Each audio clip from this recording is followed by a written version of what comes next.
morning, everyone. My name is Z. I'm with the Buffalo Olmsted Parks Conservancy. Thank you for being with us here this morning. I'm extremely grateful, and I know our entire team is. Before we begin, I would like to give shout-outs and share my gratitude for the Olmsted team for making this event possible. From the greenhouse, Bethany, Gleany, Leslie, Special Gardens Manager, Madeline McGrady. She is in charge of the Special Gardens in the Olmsted Park system, including the John E. Brent Garden. Troy Drake, District Supervisor, thank you. And of course, Alexis Webster, and last but not least, Joann Flores for putting this event together.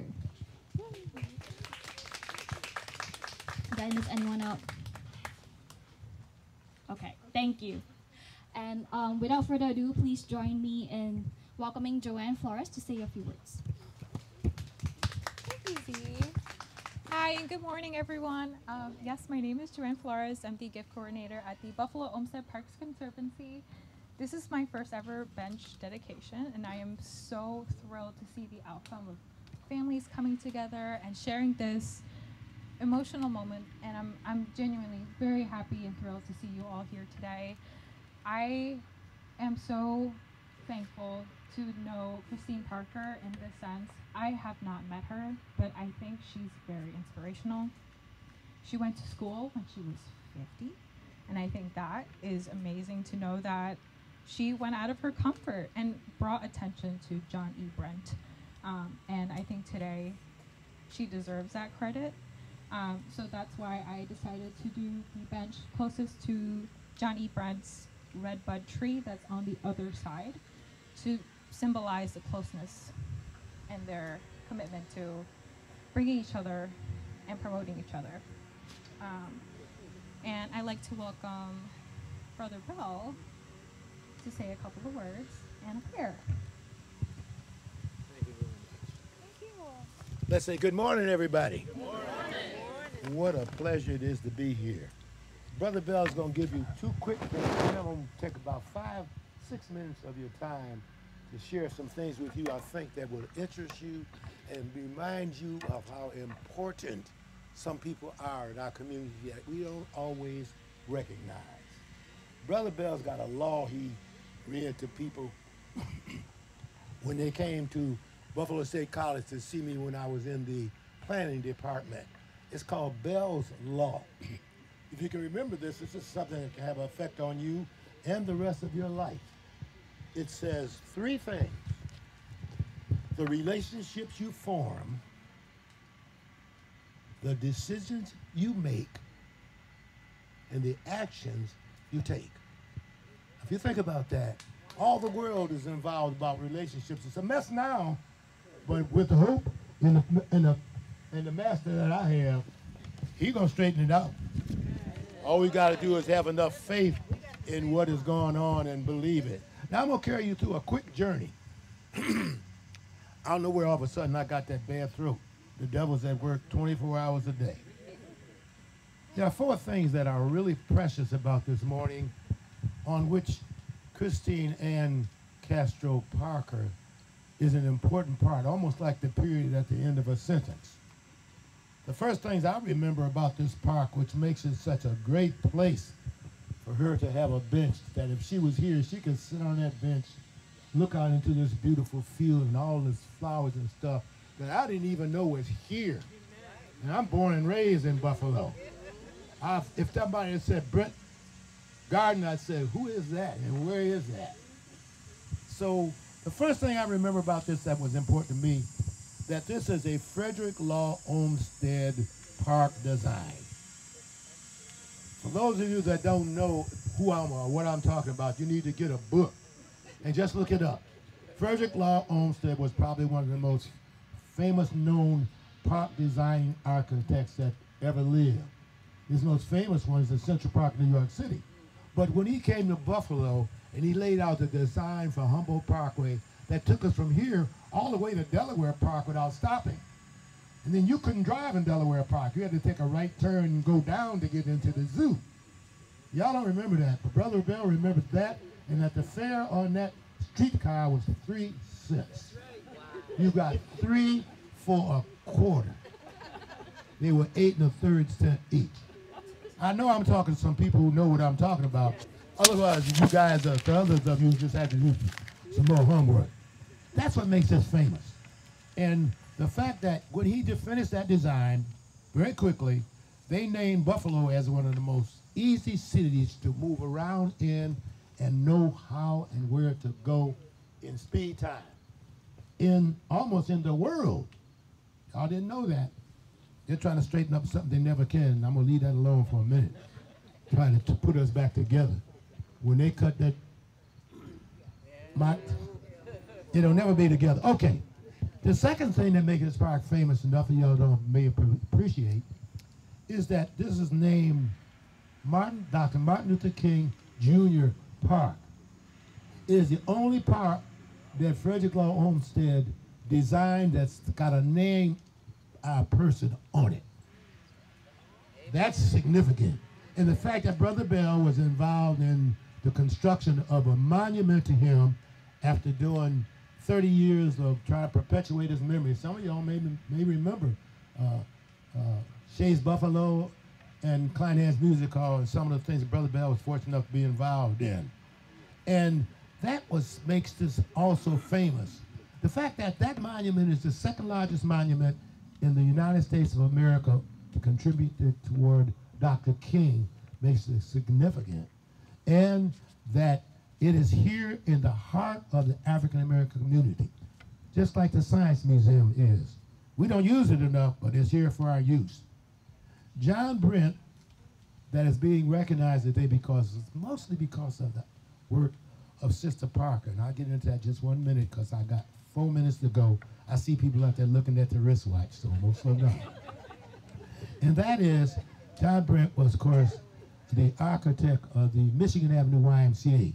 And the reason I got up on that is because the organization I chair did a special exhibit about Michigan Avenue YMCA that's been displayed all over town, and all the work that John Brent did to make him so outstanding as not only an individual, but he was a church man. Spent 32 years heavy up in the church. He was always available to help anybody. He was the first president of the local NAACP. And so many other things he did that he didn't get recognized because when he was working as an architect, he helped in a lot of designs. When he first came here, he was within the Parks Department. A lot of folks don't know. He did sub work like a lot of architects that belong to corporations in design that they never get credit for or recognized for. The name of the organization he was employing him got all the credit. John Brent did all the design, believe me when I tell you. And that was quite outstanding in its own right. So I'm here today to not only remind you of those things, but let you know when I was at Buffalo State College all those years, that's where a lot of the homework and research that Sister Parker did. And she used to come in my office every once in a while. It's very quietly, pleasant, sweet as sugar, and sit down next to Brother Bell and say, what do you think about this? And how's this? I said, what? Yeah, you know that? Is that something else he did? Where was he then? Oh yeah, he's like the third generation of architects in his family alone. He was named after his granddaddy. And I said, architects, I don't think I knew any architects when I was growing up. I knew guys that could draw pretty good and make a house look like a house. But I didn't know nobody that could do all the stuff that John Brent had to do in order to be recognized with so many outstanding achievements. And what's special about, see, two things, really. A lot of people I know got three names. You know, you got Frederick Law Olmsted, you got Martin Luther King, you got John Edmondson, Brent, and now you got somebody gonna be recognized for her outstanding achievement. Got four names. Now I want y'all to know what to do, so you named her Christine Ann Castro Parker. I know her as Parker, and I even heard her call Christine once in a while. I can't remember when I addressed her how she talked. She called me Brother Bell. But I just want you to know that that work that she helped to exemplify, to publicize, and make it outstanding is what she really stood for. And I think I got one other little thing I'm going to shut up and sit down, which is very difficult to get me to do sometimes. They say don't give a microphone to a politician. So I try not to be identified as a politician, more as a diplomat, because I don't like some of the images we have, especially today. But I'm going to read a little something to you that was important to me. It says time and friends.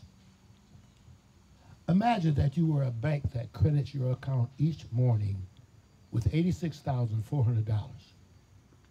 It carries over no balance from day to day. Every evening, it deletes whatever part of the balance you failed to use during the day. What would you do? You'd draw out every cent, of course.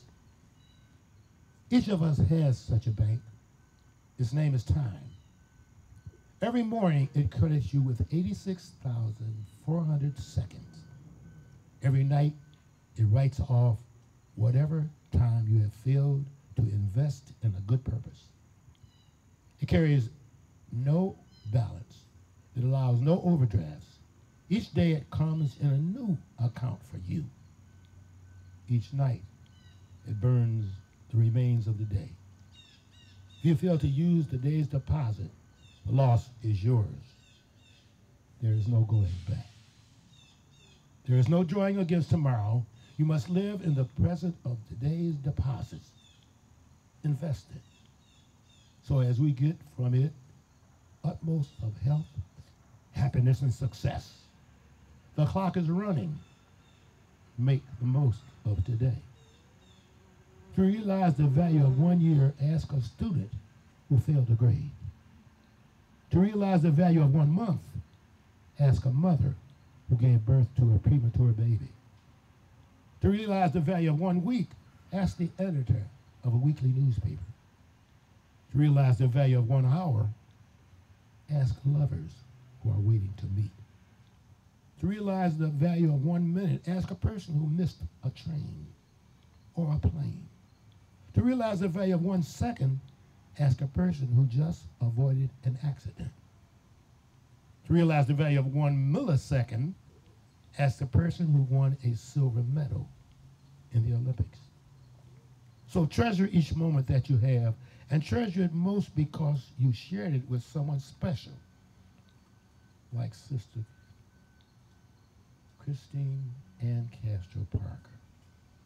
And remember that time waits for no man. Yesterday is history. Tomorrow is a mystery. Today is a gift. That's why they call it a present. She's our gift. God bless you. Let's recognize her commitment, and everybody have a great day.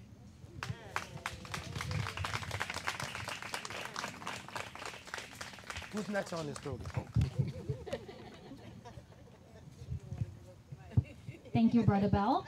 Can I please invite Mr. Brent Rollins to say a few words from the Brent family?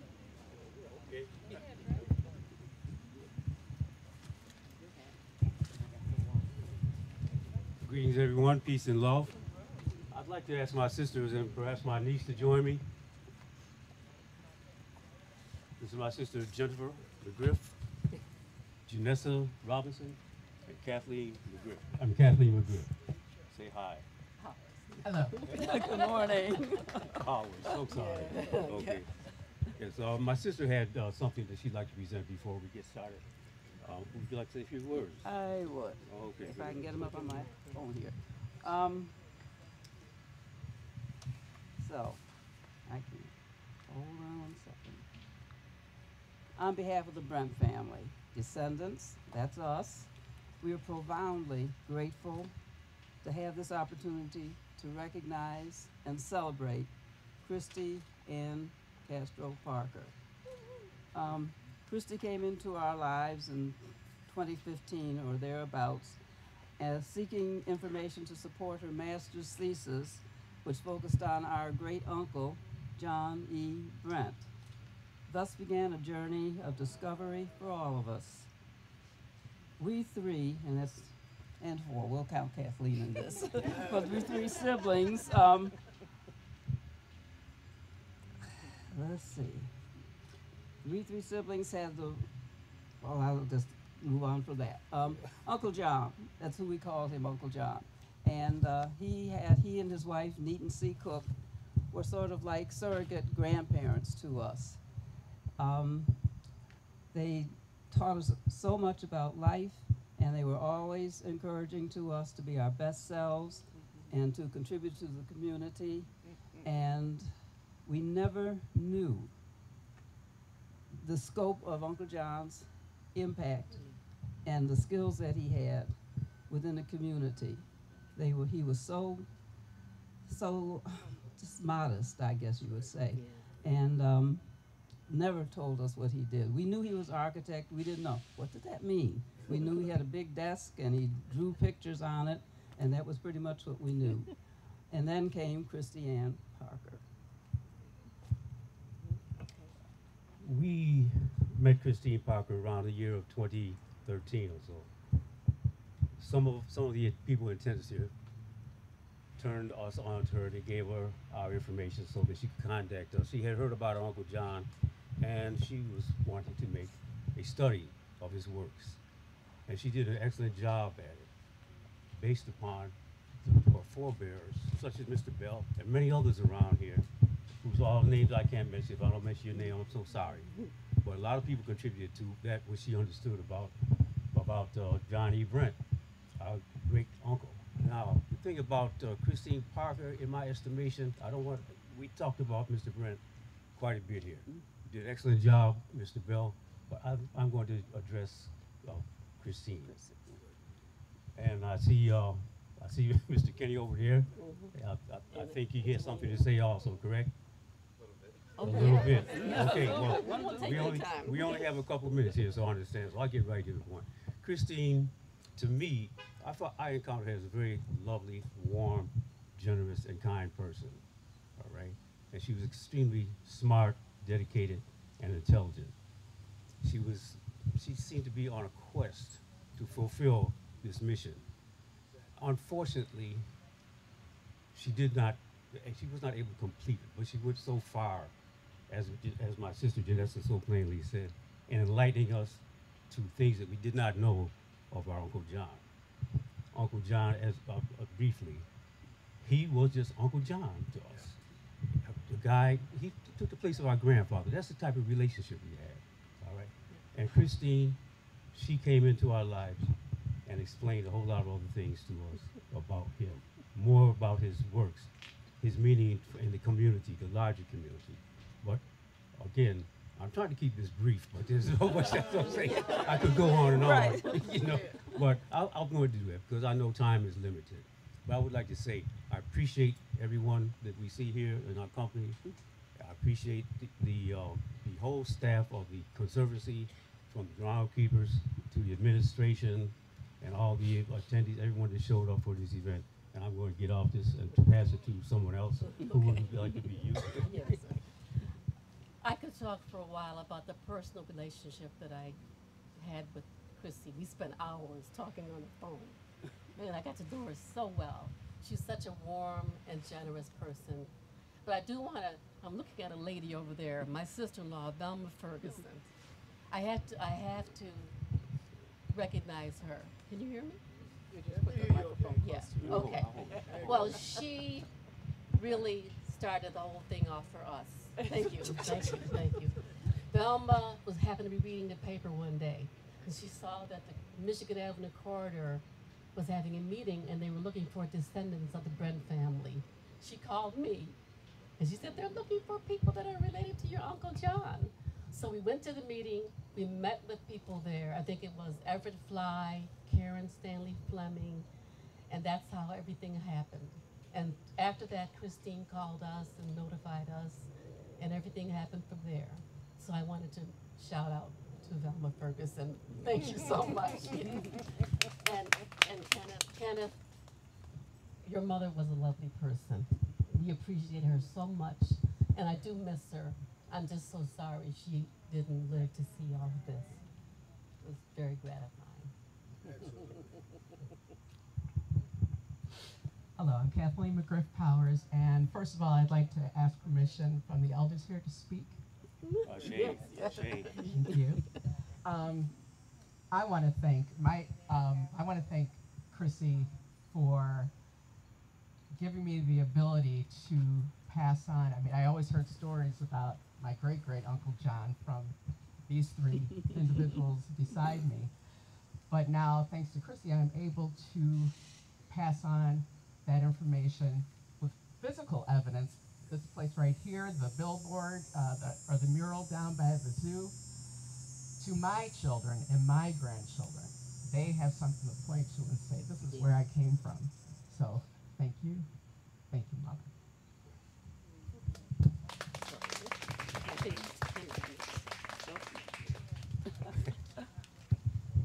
Thank you.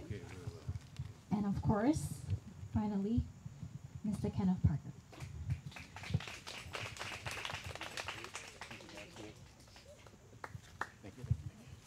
I brought my sister with me. When she cries, I cry and things like that. So we might as well just come up here and cry together, you know? Make it a party. But these are tears of joy. Just know that my mom always had lessons. And now that she's gone, those lessons still replay in my head.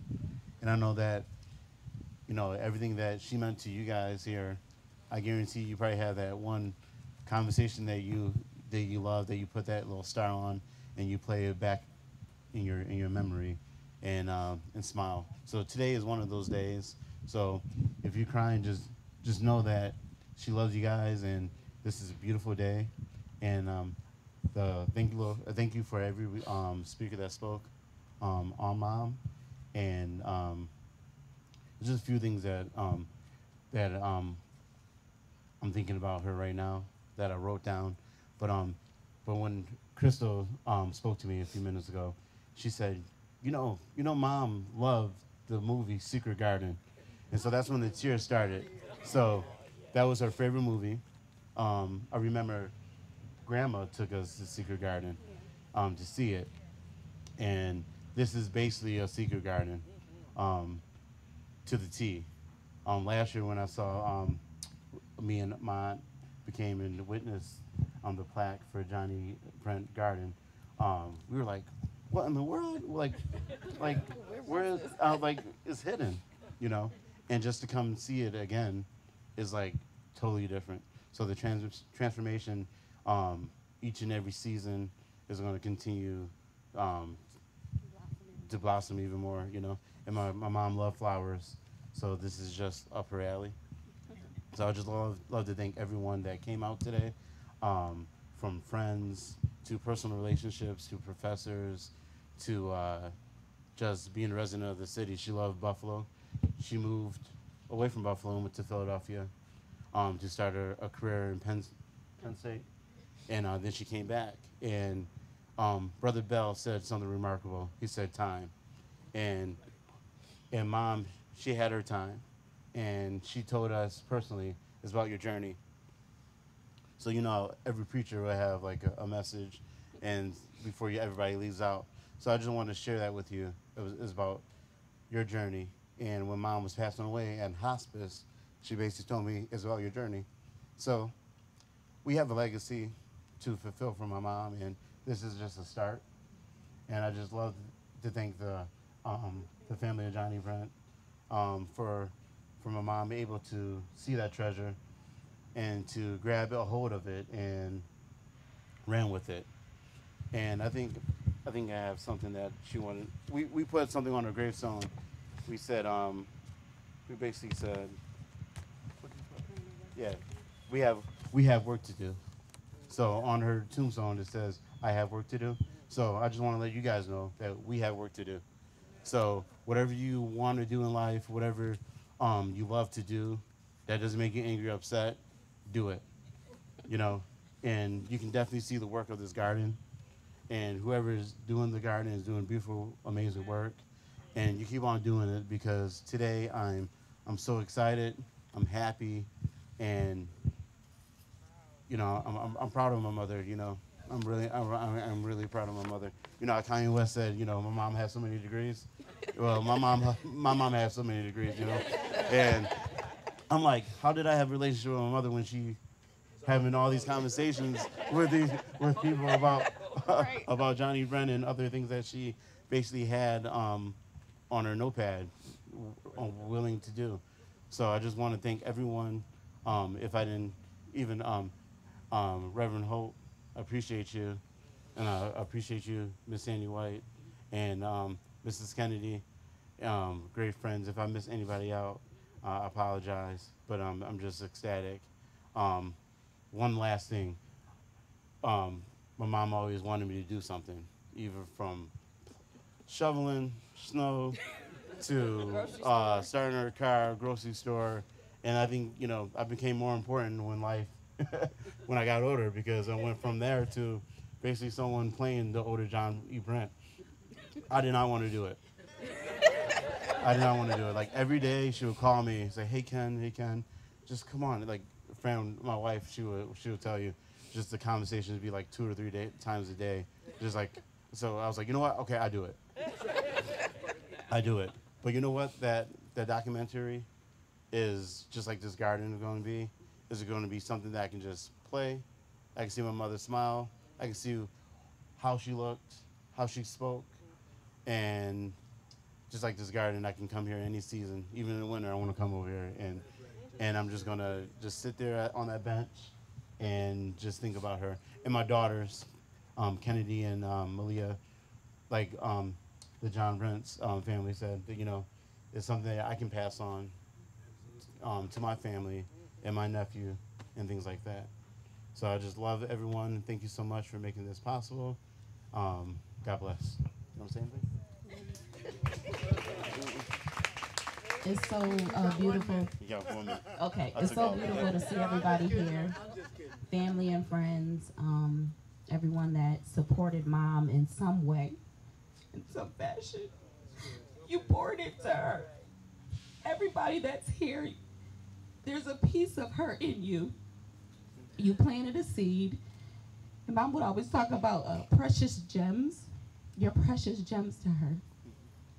Anybody that came into her life, just remember you're a precious gem. And I used to have this thing with Mom about time. And I would get so aggravated because I felt like I should be doing this or I should be doing this. But when you look back and you take a second and you pause and you recognize everything that you've gone through, and then you realize what she would say, plan your work and work your plan. We all have a plan. If you don't got a plan, get a plan, because there's always something that we have to do. And don't rush time, because your season is your season, and what's meant for you is meant for you. So I used to have an issue with time, but now I don't. I take things slow and recognize in those moments that there's something special. So just take your time. And that's all I gotta say. Thank you, guys. Thank you.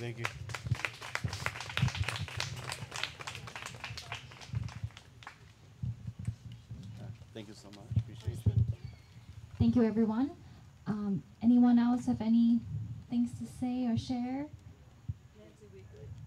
Yes, sure. Nancy Whitley from the Burchfield Penney.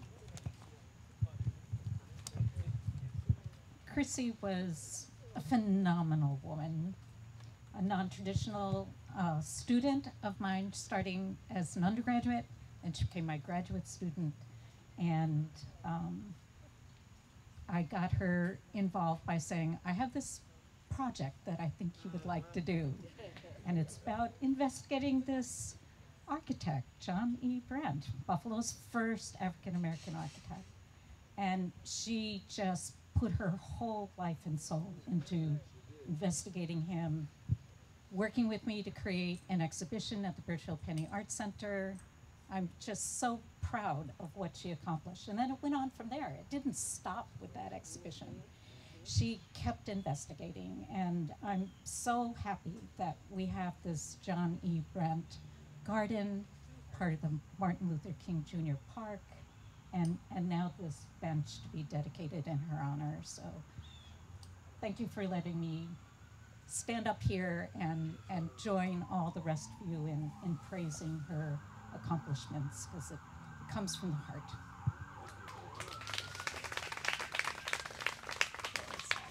I think we're going to go to the bench now. Thank you. Do you want to come Oh, in she's the fine. front? Yeah. You can come in the front.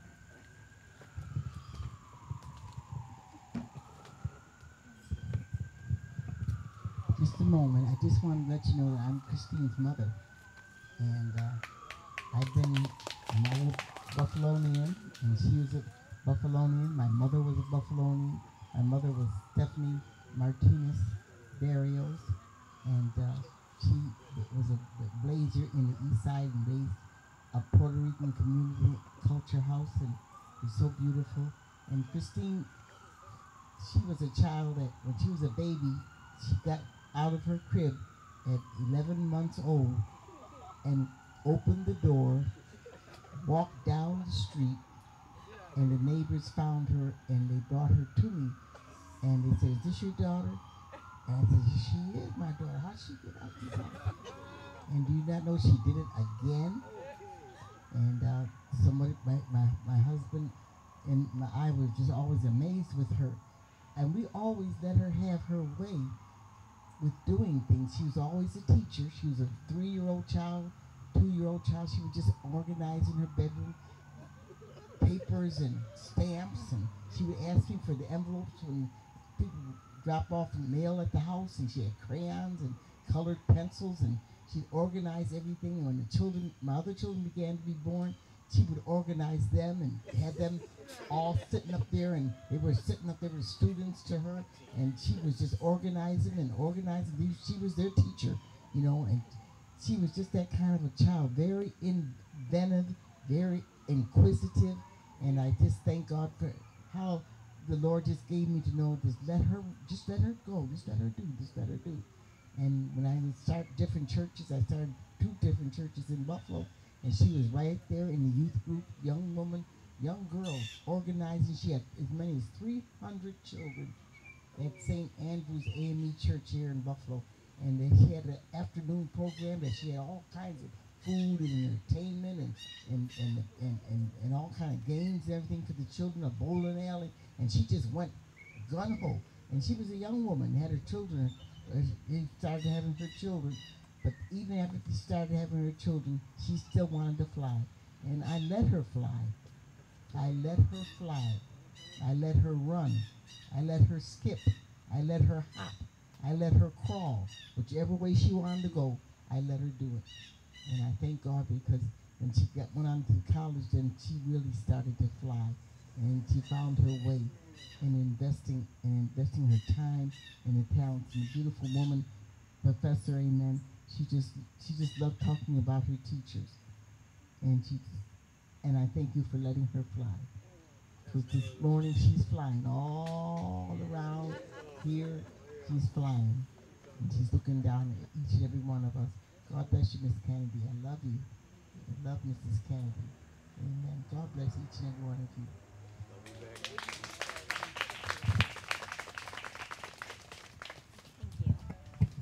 Thank you, everyone.